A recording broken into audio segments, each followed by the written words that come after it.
Welcome back to Mr. Giant Reacts a Ting and Ting and Ting. I'm Mr. Giant, and today we're going to be watching the British American War of 1812 explained in 13 minutes all year. Yes, you know what I mean? Let's go ahead and YouTube it. 1812, the young nation of the United States took on the country with the most powerful navy in the world in a war that would affect more than just the former colonies and their colonizer. The United States of America first gained freedom from the British in an 8-year-long Revolutionary War that finally came to a close when Britain inevitably recognized the independence of their 13 former colonies on September 3rd, 1783. One of the most relevant impacts of this war that would fuel future tensions between the US and Britain once again was the role of the Native Americans.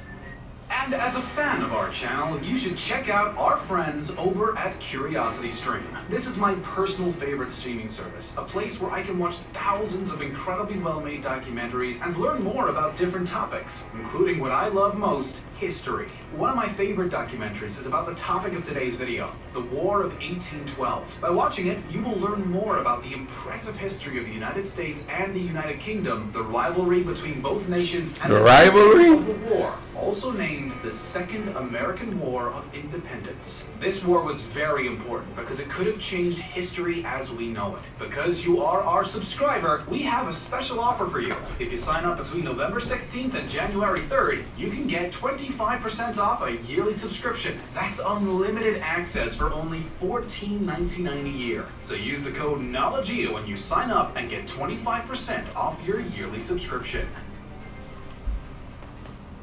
During the Revolution, the Native Americans mostly supported the Brits, who they hoped would continue to restrict expansion from the US settlers into Native American territory. When Britain failed to maintain its rule over the colonies, the United States eventually accelerated its takeover of native land, causing even more friction between the American societies. This friction only grew stronger as the years went on, as Britain remained a driving force of the discord, since not only had the natives taken its side in the Revolution, but the British also openly encouraged the Native Americans to fight back against their antagonists. By 1812, this, combined with a few other factors, led to the development of a new war. While the United States was clearly unhappy with the united opposition from Britain and the natives, they were also infuriated by allegations that the Royal Navy was utilizing a tactic known as impressment to take US men for their own troops. You know, when you think about it, it's kind of like the same thing that goes on now. Like, I'll give you an example. Like in Grenada, we have Russia, we have America. You know what I mean? People take sides. One side come in and they try to cajole the side that they think is on their side of the fence to form a revolution against the other side. You know what I mean? No, granted, back home how it happened, it was like an inside type thing that happened. But you know, they would come in and, you know, find local people that are sympathetic to their form of system and use them to to cause issues on in the country. I mean, South America is the most glaring example of that. Like in the 1980s, man, they were like okay, like where was it? Nicaragua. You have the Sandinistas and what was the other side? I can't remember what the other side was. The Sandinistas and the I'm drawing a blank, but anyway, you catch my drift. You know what I mean? You have Russia on one side with the communist beliefs, and then you have America on one side with the capitalist/imperialist beliefs, and they funding arms to each side, which they didn't have to go fight. They just have these groups fighting each other. Now, the difference with back then is they actually got involved in the fighting, but they also tried to get the natives who belong to this land to pick sides and fight against each other. But then in the end, the natives didn't win. They didn't win at all. You know what I mean? And that's kind of how it all, and it's still happening like that, because you know, once that superpower, be it whoever that superpower is, and that's through history, takes over, the natives who helped them, some of them, the more influential ones, or the ones that already had money, might live nice, But the actual people, forget it, man. They're living in poverty and all kind of thing. You know what I mean? Let's get back to this video here. On top of this, the ongoing strife between Britain and France had a notable impact on the United States. Heavily locked in their own struggle, the warring nations tried to restrict trade from neutral countries and punish anyone who attempted to ignore the constraints. This put the United States in a detrimental position due to their inability to continue trade with either nation unless they wanted to risk invoking the wrath of the other side. While France took a more laid-back approach to ensure the US abstained from doing business with the British, the latter was more aggressive about the matter. On January 7th, 1807, Britain issued an order in council stating, "It is hereby ordered that no vessel shall be permitted to trade from one port to another, both which ports shall belong to or be in the possession of France or her allies, or shall be so far under their control as the British vessels may not freely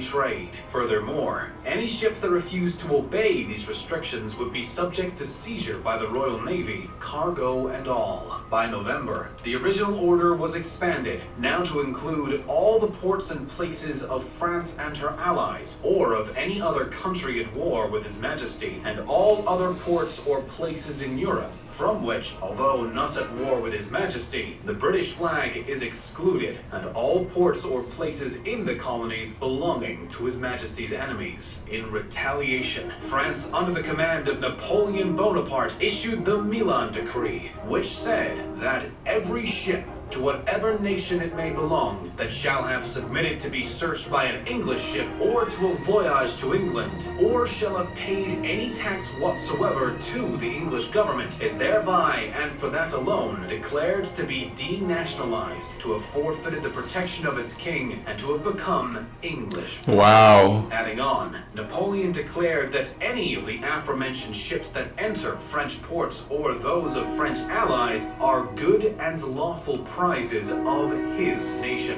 Forced to reply, U.S. President Thomas Jefferson signed the Embargo Act in December of 1807, blocking all international trade from American ports and taking direct aim at Britain. Unfortunately for America, the act backfired and turned the U.S. into more of a victim than anyone else. Emphasizing this point, the Minister to France himself even said, "Here it is not felt, and in England it is forgotten." The effects of the Embargo Act ultimately pushed the U.S. into an economic depression, and it had to be repealed less than 2 years after the initial signature. In its place, the Non-Intercourse Act was passed, which directly forbade trade with Britain and France and their colonies. When this new act still proved to be ineffective, the United States tried once again, this time passing Macon's Bill No. 2 in May of 1810.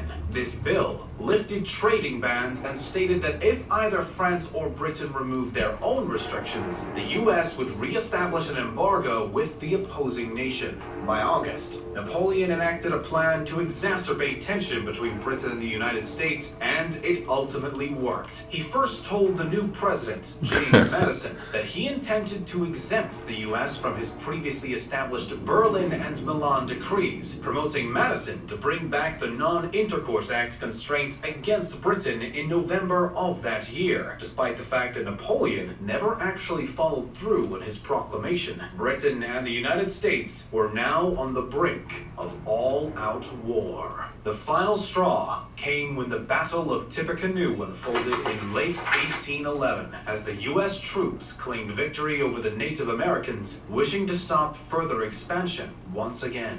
Given the United States was fairly confident in the belief that the British were supplying the natives with weapons from Canada, a faction of the U.S. Republican Party known as the War Hawks began a heavy push towards an official declaration of war. At last, on June 18th, 1812, President James Madison signed the Declaration against Britain, despite contention about the issue coming from both the House and Senate. Another problem emerged as well, when Britain decided to suddenly repeal their trade restrictions before news of the US declaration of war actually reached the British over a month later. Aware of this delay, Britain decided not to immediately respond to the call of war and waited to see how the Americans would react to their repeals. When the US got wind of this surprising development, they were in turn unsure of how the Brits would react to their declaration of war. Ultimately, the United States decided to follow through on its proclamation and did so by invading Canada, which was a British colony at the time. While the American troops hoped to capture Canadian land to force Britain into negotiation, they had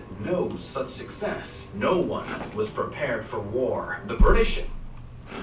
You know, when you sit here and you watch this and you think about it, and usually whenever I watch these videos, I sort of equate it to modern times, and it's like, and nothing different. You have a bunch of politics going on, you know, back and forth. Every country is trying to get a stake in everything. Or every major country, every superpower type country is trying to get a stake in everything. And then they just run around and then they try to figure out how to, you know, manipulate the locals or the natives or the indigenous people who were there to get on which side, which it doesn't really affect, it really doesn't help those people. It's like the same thing all over again. You know, like I mentioned South America. Oh, it's the Contras and the Sandinistas. Now, I can't remember which was on which side, you know, but I do remember, you know, when I was talking about Nicaragua earlier, just a side note there. But, you know, when nothing is different. You know what I mean? All that politicking and all of that. Now, it seems like there's a little bit more reserve when it comes to just invading a place, you know what I mean? They try to find, like, reasons like, you know, oh, it's for your safety, oh, they have nuclear bombs, you know, or something like that. But generally speaking, it's the same type of politicking, man. It's the same type of politicking that's going on, and everybody's just trying to position themselves to get the best out of everything, regardless to how it affects the people involved. Let's get back to the video here. And French have been busy fighting their own battles, and the US military was grossly ill-suited to take on the likes of Britain. The defeats were plenty and humiliating for the Americans. One excessively humbling loss for the US happened when General William Hull surrendered Fort Detroit on August 16, 1812, and his own army to the British troops, and allowed Michigan territory to be deemed as part of Britain. Chased across the Canadian border, as Hull saw the size of his opponent's forces, which was a mix of British and Native American troops, and knowing that his daughter and grandchild were in the fort, he decided to give up without a single shot being fired. Hull's disgraceful failure led to an uptick in Native American raids in the Northwest and British conflict under the command of Major General Henry Proctor. Adding insult to injury, U.S. Brigadier General Henry Dearborn struggled to make any progress on the northeastern border because the militias in New England were not supportive of the war and uninterested in coming together for an attack on Montreal. By October, the Americans were finally able to get some momentum as Major General Stephen von Rensselaer led an army of 3,100 militiamen into the Battle of Queenston Heights. Rensselaer sent some advanced units across the river where they were able to hold their ground for some time on a slope just above Queenston and were successful until they were overcome by British forces as the rest of the American troops refused to join the fight. 925 U.S. soldiers were then captured by the British, despite Major General Isaac Brock on the British side being killed during the battle. Yet again, the Americans took another hit in 1813 when an attempt to retake Detroit resulted in a massacre of U.S. prisoners by their Native American opponents. On top of that, Brigadier General Henry Dearborn was replaced by Major General James Wilkins. At long last, though, in September of 1813, U.S. Commodore Oliver Hazard Perry scored a major naval victory at Lake Erie against the forces of British Captain Robert Barclay and opened the gates for more success on the American side. When the Battle of the Thames erupted the following month, the US finally defeated the British and Native American Allied forces. The next spring season, at the Battle of Horseshoe Bend, a U.S. militia force faced off with a Native American force known as the Red Sticks and found victory once again, demanding that the losing side cede roughly 23 million acres of land, which would later become Alabama and span partially into Georgia. Another win for the United States followed in the summer, July of 1814, at the Battle of Chippewa, but it was short-lived, as the Battle of Lundy's Lane ended in a bloody stalemate shortly after, forcing the Americans to withdraw. The real deciding factor in the war came when Napoleon faced his first exile, allowing Britain to shift more focus to the discord with the United States. The British sliced through the US, destroying government buildings, including the White House, as they took control of Washington, D.C. The Brits then tried to push farther into Baltimore by September, under the authority of General Robert Ross, but were repulsed at the Battle of North Point, where General Ross was killed. In the battle that inspired the US national anthem, more British troops were fought off at Fort McHenry.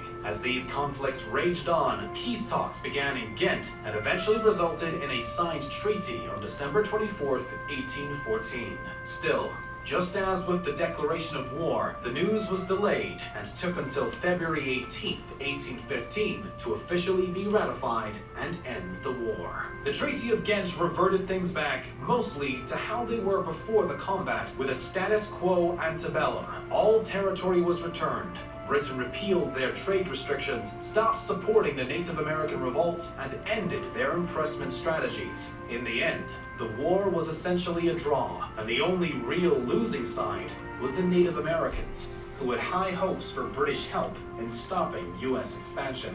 Britain was able to claim victory against the French, and in a way, against the US. Meanwhile, the US had the pride of more or less winning their second war of independence.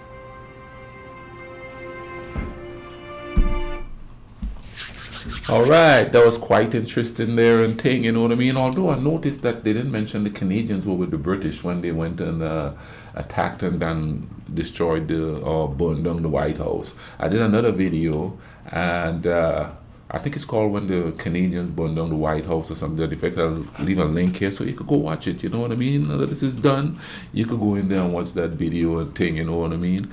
But it's crazy how they fight these wars and stuff. And this one especially, nobody really won and nobody really lost. It was just a stalemate. And all these lives lost for no reason at all, you know. Everybody's proclaiming that they won. You know, understand what I'm saying? Now I'll leave a link in the description for this video so you all can go watch it on your own and thing, you know, if my commentary and stuff is bothering you, you know. But I don't think it is, because I think some pretty decent commentary. Anyway, you all take care of each other, alright? Cool runnings.